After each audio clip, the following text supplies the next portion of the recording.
আপনি যথার্থই বলেছেন। আজ্ঞে হ্যাঁ, কর্মস্থলে দোষ আমারই ছিল, কেউ জানে না সে কথা, আমার স্ত্রীও না। কিন্তু বিশ্বাস করুন, নিতান্ত বাধ্য হয়েই। 3,000 টাকা, ঠিক তো? আজ্ঞে হ্যাঁ, আপনি সবই জানতে পেরেছেন দেখছি। আপনার ক্ষমতায় আর আমি অবিশ্বাস করছি না। স্ত্রীর অসুখে বাধ্য হয়ে তাকে বাঁচাবার জন্য টাকাটা নিতে হয়েছিল। ভেবেছিলাম কেউ টের পাবার আগেই দেশের জমি জমা বিক্রি করে আবার পুড়িয়ে দেব, কিন্তু তার আগেই অডিট বসল, ঘাটতি ধরা পড়ে গেল। আমি বহু পুরনো বিশ্বস্ত কর্মচারী, আমাকে কেউ সন্দেহ করল না। অন্য কারো ঘাড়ে দোষ পড়লে হয়তো আমি নিজে গিয়ে অপরাধ স্বীকার করতাম, কিন্তু তাও হলো না। যথেষ্ট প্রমাণের অভাবে টাকাটা বাজে খরচের খাতে লিখে রাখা হলো। ওহ, আপনার কাছে সব স্বীকার করে যেন বাঁচলাম। এতদিন মনে পাপ বোধ পুষে রাখা, সে যে কি কষ্ট। আর অগ্নিকাণ্ডের ব্যাপারটা আপনি বলবেন না আমি? হ্যাঁ, গত পরশুদিন আগুনের হাত থেকে বেঁচেছি বটে।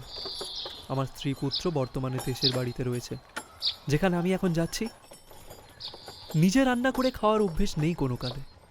হোটেলে খেলে আমার শরীর খারাপ হয়, তাই যা হোক ভাতে ভাত দুটো কটা ফুটিয়ে নেব বলে স্টোভ জেলে চাল বের করতে পেছন ফিরেছি, আর মশাই ধুতিতে লেগে গিয়েছে আগুন। কি ভাগ্য, সেই সময় আমার এক বন্ধু এসে হাজির আড্ডা দিতে। সে বিছানার মোটা চাদর চেপে ধরে আগুন নেভায়।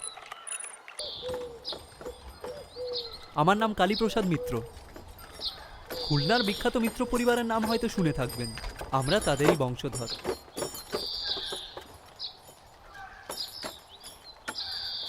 এখন অবশ্য তাদের সাথে আমাদের আর কোনো যোগাযোগ নেই। বিগত 50-60 বছর ধরে আমাদের তাদের সাথে আর কোনো যোগাযোগ নেই। আমার ঠাকুরদা কর্মসূত্রে এই দেশে চলে আসেন, তখন থেকেই আমাদের সে দেশে আর ফিরে যাওয়া হয়নি। ঠাকুরদা নদিয়ার উত্তর প্রান্তে জমি কিছু ভূসম্পত্তি কিনে এখানে বসবাস শুরু করেন। কলকাতায় ব্যবসা করতেন আর মাঝে মাঝে গ্রামের বাড়িতে গিয়ে থাকতেন। ঠাকুরদা বাদ দিয়ে সব সব সব ওই গ্রামের বাড়িতেই থাকতো। বন্দরে যেসব জাহাজ এসে ভেড়ে তাতে কাঁচা আনার যোগান দেবার ব্যবসা করতেন ঠাকুরদা। বিলক্ষণ 2 পয়সা করেছিলেন, কিন্তু বহু প্রতিদ্বন্দ্বী জোটায় তার জীবদ্দশাতেই সে ব্যবসা নষ্ট হয়ে যায়। চেনাশুনো কাকে যেন ধরে বাবাকে এক সাহেবি ফার্মে চাকরিতে ঢুকিয়ে দেন। বাবা অবসর গ্রহণ করার পর সেই চাকরি আমি পেয়েছি। বাবা কতদিন হলো রিটায়ার করেছেন? প্রায় 20 বছর তো হবেই। মানে বাবার বয়স এখন প্রায় 80, তবে স্বাস্থ্য ভালো ওনার। অসুখ বিসুখ নেই, শুধু এখন একটু ওই চোখে কম দেখেন। যাও, যা বলছিলেন বলে যান। হ্যাঁ, জ্ঞাতিদের থেকে সে সময় তেমন কিছুই আনতে পারেননি। নগদ টাকা সামান্য যা ছিল তা দিয়েই কলকাতায় ব্যবসা শুরু করেন। কেবল প্রাণের চেয়েও প্রিয় একটি জিনিস বয়ে নিয়ে আসেন। কি জিনিস? একটি অষ্টধাতু তৈরি কালী মূর্তি, আমাদের গৃহদেবী। 4-5 পুরুষ ধরে এই মূর্তি আমাদের পরিবারে পুজো পেয়ে আসছে। ঠাকুরদার বাবা আমার প্রপিতামহ, তিনি ছিলেন তন্ত্র সাধক। আজীবন সাধনা করে তন্ত্রের বিভিন্ন শাখায় সিদ্ধিলাভ করেছিলেন বলে শোনা যায়। সেই বিশেষ অমাবস্যা রাত্রিরে আমার প্রপিতামহ সারা রাত জেগে তন্ত্রের এক গূঢ় প্রক্রিয়া সাধন করে। শেষ রাত্রে হোমকুণ্ডে পূর্ণাহুতি দিয়ে একটা পেতলের কৌটোয় পুজোর উপাচার থেকে কি একটা জিনিস পুড়ে কৌটোটা প্রপিতামহীর হাতে দিয়ে বলেন, এই নাও রাখো, এ যা করে দিয়ে গেলাম আমাদের বংশে আর হঠাৎ কারো কোনো বিপদ হবে না। সত্যি, তারপর থেকে আজ পর্যন্ত এই কৌটোটা আমাদের সব আপদে বিপদে রক্ষা করে এসেছে। এটা কিন্তু দ্রব্যগুণ হতে পারে। ঠিক, দ্রব্যগুণে সাপ বশীভূত হয়, কিন্তু লোহার কৌটো ফুটো করে দ্রব্যগুণ কি করে বের হবে বলতে পারেন? যথার্থ কথা, বলে যান। কারো অসুখ বিসুখ হলে এই মা কালীর কৌটো তার মাথায় বুকে ঠেকিয়ে দিলে সে ভালো হয়ে ওঠে। ডাক্তার জবাব দিয়ে গিয়েছে, এমন মরণাপন্ন রোগীকেও মা কালীর কৌটোর প্রভাবে সেরে যেতে দেখেছি। সেও না হয় কাকতালীয়, কিন্তু কে একবার কৌটোর মহিমা নিয়ে উপহাস করায় বাবা সাপুড়েদের সদ্য ধরা বিষাক্ত গোগ্র সাপের সামনে কৌটোটা ধরেন। ছোটবেলার ঘটনা হলেও আমার পরিষ্কার মনে আছে, সাপটা সঙ্গে সঙ্গে মাথা নিচু করে গুটিয়ে এতটুকু হয়ে পড়ে রইল। জোকের মুখে নুন পড়লে যেমন হয়। জানেন, এতদিন মা কালীর কৌটোটা কলকাতার বাড়িতেই ছিল, কিন্তু হঠাৎ 2 দিন আগে আমার কাছে বাবার একটা চিঠি আসে। সে অবাক চিঠি। চিঠিটা অদ্ভুত কেন? কি ছিল চিঠিতে? স্নেহের কালীপ্রসাদ।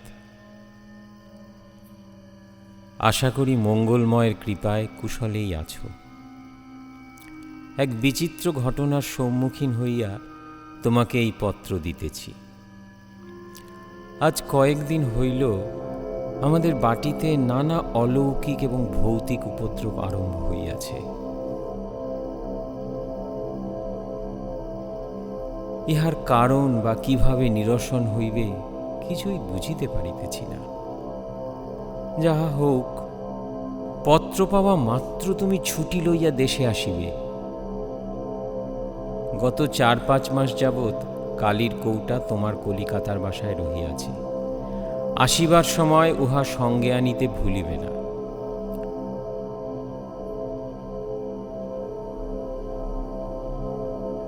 সম্ভবত উহা না থাকাতেই এই উপদ্রব।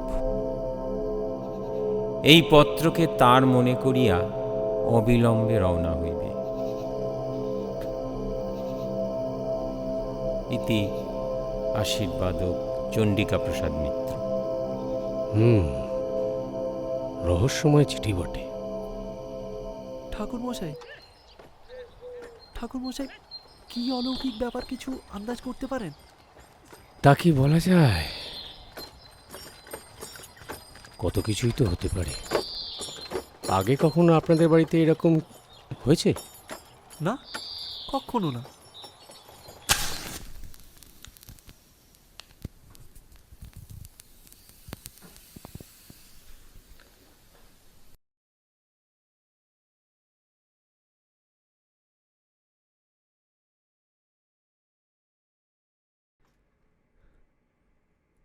সন্ধে হয়েছে ঠাকুর মশাই। গায়ের এই এলাকাটা খুব একটা ভালো নয়। 5 জন কানাঘুষো করে। হ্যাঁ, আর দিনের বেলায় এই এলাকায় লোক চলাচল করে না।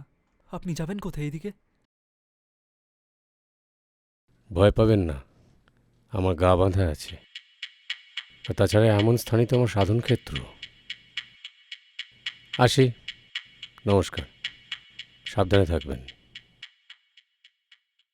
ও, আর একটা কথা, পশ্চিম দিকে মাথা করে শোবেন না, কেমন? আসি। কিন্তু আমার কি হবে?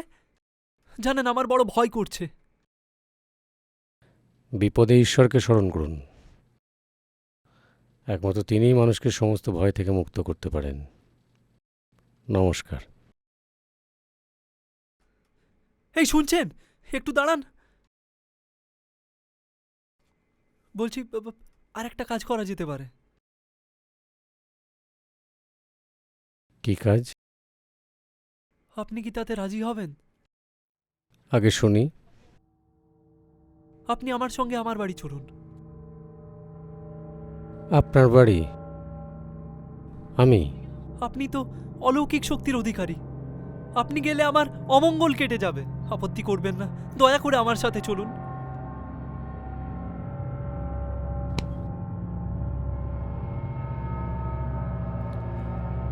ঠাকুর মশাই, দয়া করুন ঠাকুর মশাই, যাবেন না। এই বিপদে আপনি ছাড়া আমার রক্ষা করার কেউ নেই। আমাকে নিরাশ করবেন না ঠাকুর মশাই। এই পথে যেই হোক না কেন, আমাকে আপনি ছাড়া বাঁচানোর আর কেউ নেই। আমি প্রার্থনা করছি, দয়া করুন ঠাকুর মশাই। ঠিক আছে, উঠুন উঠুন উঠুন।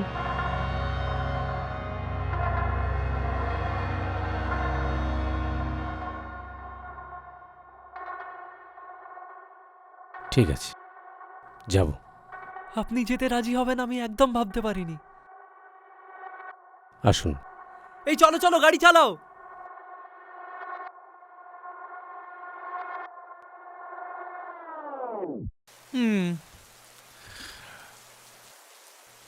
আচ্ছা,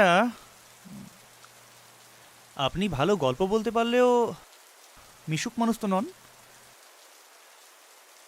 নিজেকে গুটিয়ে রাখতেই ভালোবাসেন। তা এই বেলা সেটা হলো না কেন?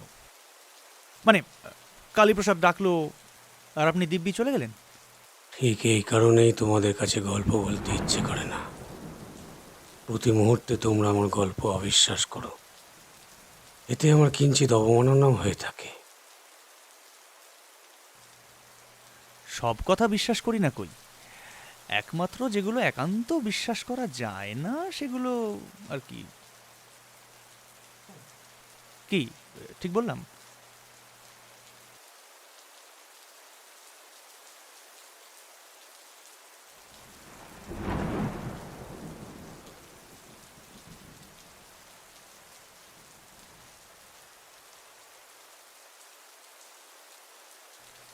আরে কিশোরীর কথা বাদ দিন, আসল কথা হলো আপনার গল্প যদি সত্যি হয় আমরা বিশ্বাস করলেই বা কি আর না করলেই বা কি। সত্যি কারো মতামত নির্ভর নয়।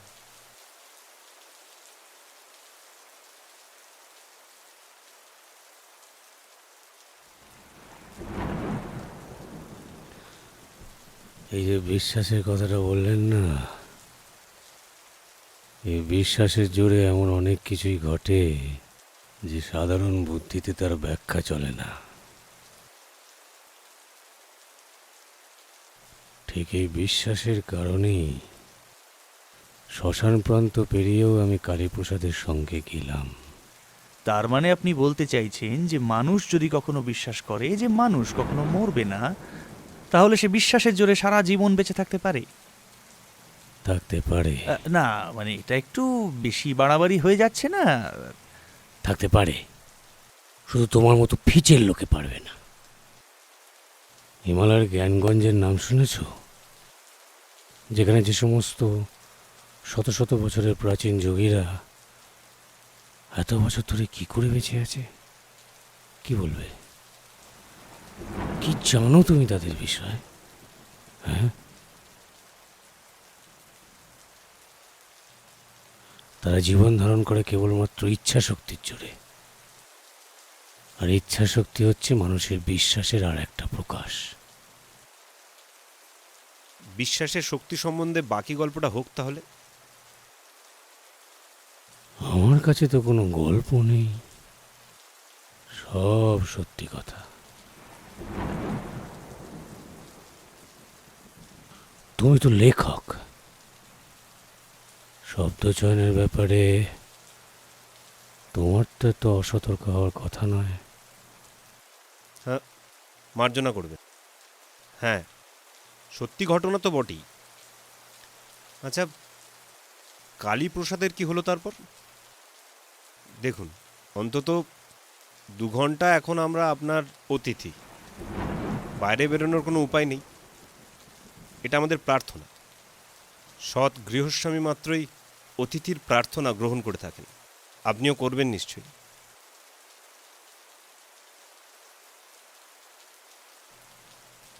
আমি এগিয়ে চললাম গায়ের পথে। বাঁপাশে শ্মশান রাখা শুভ। আমি মধুসুন্দরী দেবীকে স্মরণ করে নতুন যাত্রায় অগ্রসর হলাম।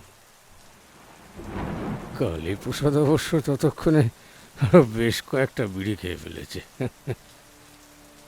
শ্মশান প্রান্ত পেরিয়েও আমি কালীপ্রসাদের সঙ্গ ছাড়তে পারলাম না। এগিয়ে গেলাম আরো উত্তরে, গায়ের একদম শেষ সীমানায়।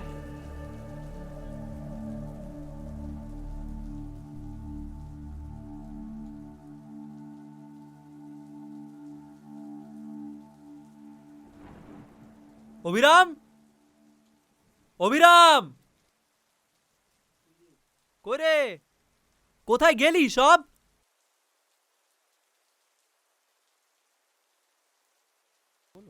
আচ্ছা, কে বাবু? ঠাকুরমশাই, ও হচ্ছে অভিরাম, খুব পুরনো লোক, আমাকে কোলে করেছে ছোটবেলাতে। কি রে, এত দেরি করলি কেন দরজা খুলতে? বাবু, বাড়িতে যা হচ্ছে হঠাৎ করে দরজা খুলতে ভয় লাগে। বাবু, আপনার পায়ের শব্দ আমি পাইনি। মনে হলো যেন সারা বাড়ি জুড়ে অসংখ্য হাঁস ডেকে চলেছে। আপনি শুনতে পাননি? হাঁস? সে বড় ভয়ঙ্কর শব্দ, বড় অমঙ্গলের শব্দ। এসব কি হচ্ছে বাড়িতে? ওই আবার শুরু হলো ভয়াল বিভৎস উপদ্রব, মহাশনির প্রকোপ সারা সংসার জুড়ে। কারো নিস্তার নেই, কারো নিস্তার নেই। কেউ কেউ ছুটি পাবে না, কেউ ছুটি পাবে না, কেউ ছুটি পাবে না। আপনারা এক্ষুনি দুজনে ভেতরে চলে যান, আর আমি না বলা পর্যন্ত কেউ বাড়ির বাইরে বেরোবেন না। আমি দরজায় এসে 3 বার ডাক, তার আগে যেন কেউ দরজা না খুলে। ঠিক 3 বার ডাক, কথার যেন নড়চড় না হয়। যান, ভেতরে যান। বাইরে দরজা আছে? বেশ, আমি আসছি।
मंगलमुद सिद्धि सदनि परम शर्वरी सपदनि तापति मेरा तरुण तरणि किरण